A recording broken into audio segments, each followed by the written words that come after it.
한국어 수사체계 분석 자팍박사 종스키. 여러분 반갑습니다. 상식을 뒤엎는 자팍박사 종스키입니다. 오늘은 한국어 수사체계 분석이라는 제목으로 이야기를 해보겠습니다. 오늘 이야기 순서는 다음과 같습니다. 1. 들머리 2. 유입수사체계 3. 고유수사체계 4. 마무리입니다. 1. 들머리 수사체계를 정확히 이해하기 위해서는 수개념, 수낱말, 수표기라는 3단 구조 또는 삼각관계를 이해하는 것이 바람직하며 적어도 수개념, 수낱말이라는 관계를 이해할 필요가 있습니다. 수표기 문제는 다른 비디오로 미루기로 하고 여기서는 수개념, 수낱말 문제를 살피겠습니다. 먼저 수개념이라는 것은 인간이 어떤 사물에서 수를 인지하는 현상입니다. 다음 그림을 보면서 생각해 볼까요? 장면 A, 장면 B, 장면 C입니다. 초기 인류가 이런 장면을 보면서 같은 동물인데 뭔가 다르군 하고 생각할 수 있었겠죠. 이어서 다음 그림을 볼까요? 장면 A, 장면 D, 장면 E입니다. 초기 인류가 이런 장면을 보면서 다른 동물들인데 뭔가 같군 하고 생각할 수 있었겠죠. 이처럼 장면 A, B, C에서 인식되는 차이, 장면 A, D, E에서 인식되는 공통성이 수개념입니다. 이런 수개념이 형성되면 여기에 이름을 붙이려는 지적 작용이 일어나겠죠. 여기에 이름을 붙이면 수낱말, 곧 수사가 생겨나는 것입니다. 그런데 특정 수개념에 어떤 이름을 붙여야 한다는 법칙은 없습니다. 각 언어 집단이 알아서 결정하게 되죠. 이런 특성을 자의적이라고 합니다. 언어 기호의 자의성이라고 언어학에서 표현하죠. 한국어 조상은 A, D, E에서 나타나는 공통성을 셋이라고 하였고 중국어 조상은 산, 일본어 조상은 미츠, 영어 조상은 three라고 하였습니다. 이런 방식으로 각 언어에서 수사들이 생겨나게 되었습니다. 그런데 여러 수사들은 무질서하게 존재하는 것이 아니라 어떤 체계를 이루게 됩니다. 이를 수사체계라고 할 수 있겠습니다. 그리고 언어마다 서로 다른 체계를 이룰 수 있습니다. 이 비디오에서는 한국어 수사체계를 분석하고자 합니다. 그런데 한국어에는 두 가지 수사체계가 함께 쓰이고 있습니다. 하나는 중국어의 기원을 둔 체계이고 다른 하나는 원래 한국어 속에 들어있던 체계입니다. 예를 들어 지금은 10시 10분이야 라고 말할 때 10은 고유수사이고 10은 유입수사입니다. 현재 지구상에 쓰이는 주요 언어들의 수사체계에는 기본적으로 10진법이 깔려 있습니다. 다만 얼마나 깔끔한 10진법 체계를 이루고 있는가는 각 체계마다 다릅니다. 그래서 각 수사체계가 얼마나 10진법을 잘 구현하고 있는가 하는 관점에서 그 효율성을 평가할 수 있겠습니다. 이 비디오에서는 유입수사체계, 고유수사체계를 검토하겠습니다. 이렇게 순서를 잡은 것은 뒤에 설명 과정에서 드러나겠지만 중국어의 기원을 둔 유입수사체계가 깔끔하게 10진법을 구현하고 있기 때문입니다. 2. 유입수사체계. 십진법 수사체계에서 첫째 단계는 기본 단위의 이름을 붙이고 기본 단위의 10배가 될 때까지 수 개념마다 새로운 이름을 붙이는 단계입니다. 유입수사들은 다음과 같습니다. 수 개념은 사과를 이용하여 표현하는 것으로 하겠습니다. 수 개념에 대하여 1, 2, 3, 4, 5, 6, 7, 8, 9, 10 이라는 낱말이 붙여졌습니다. 첫째 단계에서 수 개념마다 새로운 이름을 붙인다는 특징이 드러나고 있습니다. 십진법 수사체계에서 둘째 단계는 단위의 10배를 넘어서면서 열을 묶음으로 만들고 두 묶음이 나타나기 직전까지 묶음 더하기 낱개 또는 낱개 더하기 묶음으로 표현하는 것입니다. 유입수사들은 다음과 같습니다. 묶음은 상자로 표현하겠습니다. 이런 상태에 대하여 11, 12, 13, 14, 15, 16, 17, 18, 19라는 수사들이 생겨났습니다. 유입수사들은 둘째 단계에서 묶음, 더하기 낱개로 표현되고 있습니다. 여기에는 덧셈이 작용하고 있습니다.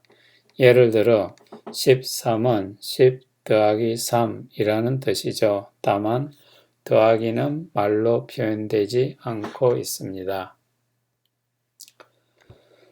십진법 수사체계에서 셋째 단계는 두 묶음에서부터 열 묶음이 되기 직전까지입니다. 이 단계에서 핵심은 묶음을 어떻게 표현하는가 하는 것입니다. 유입수사들은 다음과 같습니다. 10, 20, 30, 40, 50, 60, 70, 80, 90입니다. 유입수사들은 셋째 단계에서 몇십으로 표현되고 있습니다. 여기에서는 곱셈이 작용하고 있습니다. 예를 들어 30이란 13 곱하기 10입니다. 이는 10이 셋 있다는 뜻이죠. 다만 곱하기는 말로 표현되지 않고 있습니다. 십진법 수사체계에서 넷째 단계는 어떤 묶음이 열이 되면 새로운 이름을 붙이는 단계입니다. 첫 묶음 10이 10배 되는 상황에서 10, 10이라고 하면 곤란해집니다. 유입체계에서는 100이라는 새 이름이 나타납니다. 그리고 다시 100이 다시 열 묶음이 있으면 1000이 등장합니다. 그리고 1000이 다시 열 묶음이 있으면 만이 등장합니다. 이처럼 넷째 단계에서는 열 묶음마다 새로운 낱말이 등장합니다. 이렇게 해서 유입체계에서는 이 단계에서 10, 100, 1000, 만이라는 4단계의 묶음이 등장합니다.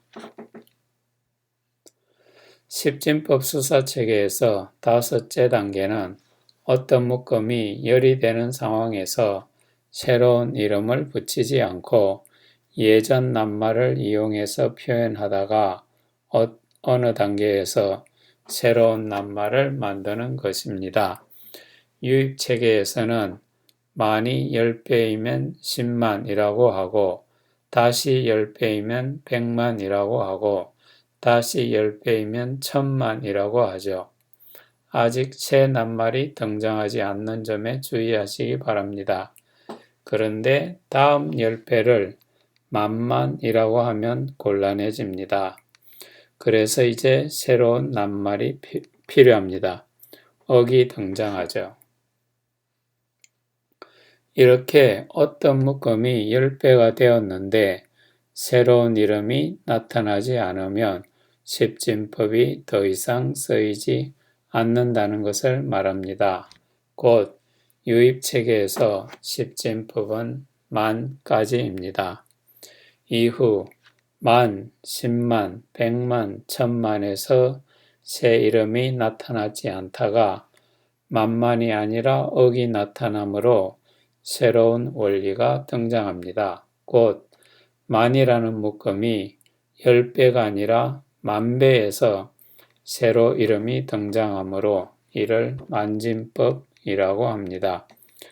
유입체계는 만 이하에서 십진법, 만 이상에서 만진법을 채택하고 있다고 할 수 있습니다. 이런 특성을 반영하여 십진만진법이라고 부릅니다. 유입체계에서 쓰이는 만진법은 상당히 높은 크기까지 진행됩니다. 만이 만배가 되면 억입니다. 억이 만배가 되면 조입니다. 조가 만배가 되면 경입니다. 일상생활에서 들어볼 수 있는 만진법으로 만들어진 수사들은 이 정도이지만 인도 불경에서 기원하였다고 하고 중국에서 번역된 수사들은 놀랄 만큼 올라갔습니다. 그 크기에 논란은 있으나 수사만 들어보면 만, 억, 조, 경, 해, 자, 양, 구, 간, 정, 제, 극, 항아사, 아승기, 나유타, 불가사의, 무량대수까지 올라갔습니다. 십진법이 어느 단계에서 멈추는 것은 십진법을 계속 쓰면 10배마다 새 낱말이 나타나게 되므로 낱말이 너무 많아져서 불편하기 때문입니다. 그래서 십진법을 적당한 수준에서 멈추고 만진법을 고안한 것입니다. 이 법칙을 분명히 인식하는 경우 새로운 낱말을 만드는 것은 그렇게 어려운 것이 아니라고 하겠습니다. 인도에서는 일찍 이 법칙을 인식하였습니다. 그래서 새 이름을 많이 만들었는데 재미있는 이름들도 많이 들어 있습니다. 항아사는 겐지스강의 모래라는 뜻을 가지고 있으며 불가사의는 이해할 수 없다는 뜻이고 무량대수는 헤아릴 수 없는 큰 수라는 뜻이죠. 서양에서는 이런 법칙을 일찍 터득하지 못한 것으로 보입니다. 우리는 중국에서 들어온 유입수사 체계를 오랫동안 써오고 있기 때문에 이를 매우 자연스럽게 여기고 있습니다. 그리고 그것이 얼마나 뛰어난 십진법 체계를 가지고 있는지에 대한 감각이 없습니다. 앞으로 차차 드러나겠지만 제가 검토한 여러 수사체계 가운데 자생적으로 완벽한 십진법 체계를 구현하고 있는 경우는 중국어 뿐이었습니다. 그리고 이 체계는 몇몇 언어에서 유입체계로 쓰이게 되었습니다. 한국어, 일본어, 태국어 등입니다. 3. 고유수사체계. 이어서 고유수사체계가 얼마나 십진법을 잘 구현하고 있는가 하는 관점에서 검토하겠습니다. 그리고 이해 편의를 위해 이미 검토한 유입수사체계와 비교하는 방식을 같이 쓰겠습니다. 십진법 수사체계에서 첫째 단계는 기본 단위의 이름을 붙이고 그 10배가 될 때까지 수 개념마다 새로운 이름을 붙이는 단계입니다. 수 개념, 유입수사들, 고유수사들은 다음과 같습니다. 고유수사들은 하나, 둘, 셋, 넷, 다섯, 여섯, 일곱, 여덟, 아홉, 열로 나타나고 있지요. 첫째 단계 특징인 수 개념마다 새로운 이름을 붙인다는 특징이 두 체계에서 모두 나타나고 있습니다. 사실 이는 모든 수사체계의 공통적입니다. 그리고 유입체계에서는 모든 낱말이 단음절어이며 고유체계에서는 단음절어 및 이음절어가 나타난다는 특징이 있습니다. 기본적으로 낱말을 단음절어로 만드는 것은 중국어의 중요한 특징이죠. 다만 한국어에서도 기본 낱말에는 단음절어가 많습니다. 우리 몸을 나타내는 낱말들 가운데 단음절어가 많은 것을 예로 들 수 있겠습니다. 눈, 코, 귀, 입, 볼, 뺨, 손, 팔, 발, 목, 등, 배, 살, 뼈 등 말이 발전하는 초기 단계에 긴 말을 만들 이유가 없었겠죠. 십진법 수사체계에서 둘째 단계는 기본 단위의 10배를 넘어서면서 열을 묶음으로 만들고 두 묶음이 나타나기 직전까지 묶음 더하기 낱개 또는 낱개 더하기 묶음으로 표현하는 것입니다. 유입수사들 그리고 고유수사들은 다음과 같습니다. 고유수사들은 11, 12, 13, 14, 15, 16, 17, 18, 19으로 나타나고 있죠. 유입체계에서와 마찬가지로 고유체계에서도 둘째 단계에서 묶음 더하기 낱개로 잘 표현되고 있습니다. 여기에는 덧셈이 작용하고 있습니다. 예를 들어 15이란 10 더하기 5이라는 뜻입니다. 다만 더하기는 말로 표현되지 않고 있습니다. 십진법 수사체계에서 셋째 단계는 두 묶음에서부터 10묶음이 되기 직전까지입니다. 이 단계에서 핵심은 두 묶음에서 9묶음까지를 어떻게 표현하는가 하는 것입니다. 유입수사들, 고유수사들은 다음과 같습니다. 고유수사들은 10, 20, 30, 40, 50, 60, 70, 80, 90으로 나타나고 있죠. 유입체계에서는 셋째 단계에서 첫째 단계에서 나온 낱말들 1, 2, 3, 4, 5, 6, 7, 8, 9, 10을 재활용하여 몇십으로 표현하고 있는데 비하여 고유체계에서는 새로운 낱말들이 나타나고 있습니다. 예를 들어 20은 2와 10을 재활용하고 있지만 20은 2과 10을 재활용하고 있지 않습니다.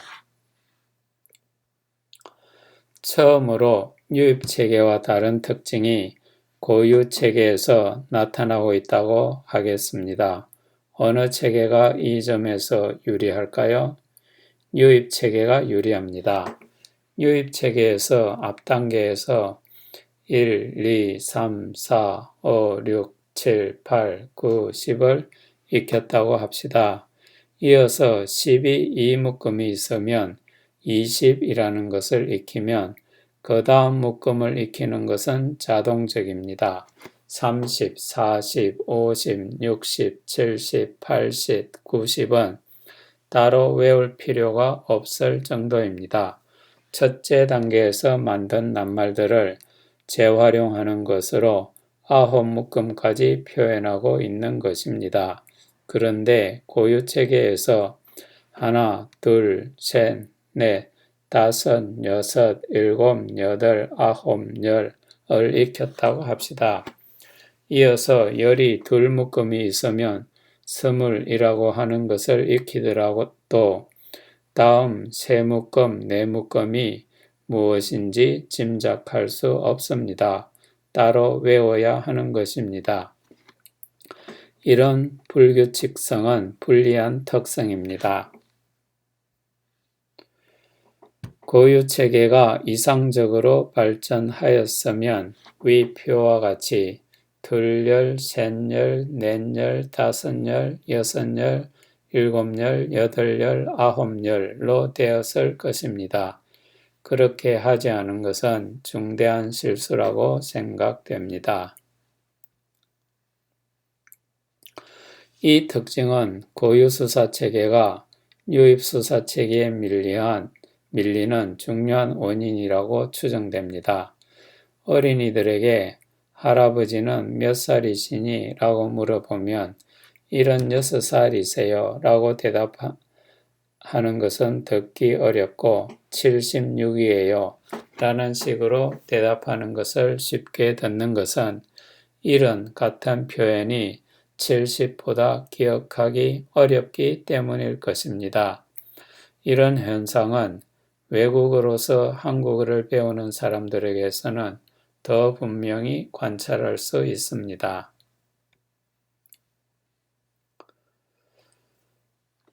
다음 단계는 어떨까요? 십진법에서 넷째 단계는 어떤 묶음이 10배가 되는 크기에서 새로운 이름을 붙이는 것입니다. 유입체계에서는 10, 100, 1000, 만으로 발전하였는데 고유체계에서는 어떨까요? 안타깝게도 고유체계는 열이 열묶음 되는 크기를 현재 가지고 있지 않습니다. 역사적으로 열이 열묶음 되는 크기를 온이라 하고 온이 열묶음 되는 크기를 점은이라고 하였다고 하는데 현대인들에게는 잊혀졌습니다.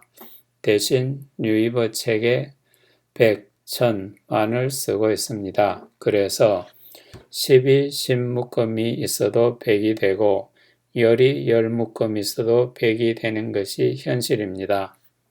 그러니 고유수사체계는 넷째 단계, 다섯째 단계로 발전하지 않았거나 사라졌다고 해야 하겠습니다. 사라진 수사들을 찾아내었다고 골은 만, 잘은 억, 울은 조이었다면서 자랑스러워하는 국뽕에는 빠지지 마시기 바랍니다. 어떻게 보면 좀 자존심 상하는 일이지만 어쩔 수 없지요. 유입체계는 우리가 만든 것은 아니지만 이미 토착화하였고 달리 다른 방법도 없으므로 소중히 여기고 써야 하겠습니다. 다행히 이 유입체계는 십진법을 완벽히 구현하고 있어서 의도하지 않은 결과이긴 하지만 한국 학생들 그리고 같은 유입체계를 가진 다른 아시아 국가 학생들이 수학에서 세계적으로 우수한 성적을 거두는 중요한 요인으로 추론되고 있습니다. 오른쪽 그림을 보세요. 2015년 TIMS에서 8학년 수학시험 결과인데 싱가포르, 한국, 대만, 홍콩, 일본이 압도적으로 뛰어납니다.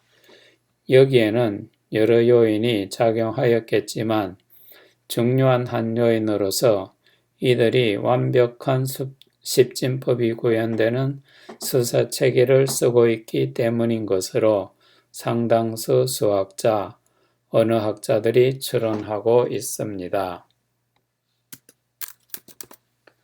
다음 기회에 왜 동아시아 학생들은 수학을 잘 하는가? 라는 제목으로 좀 자세히 살펴보겠습니다.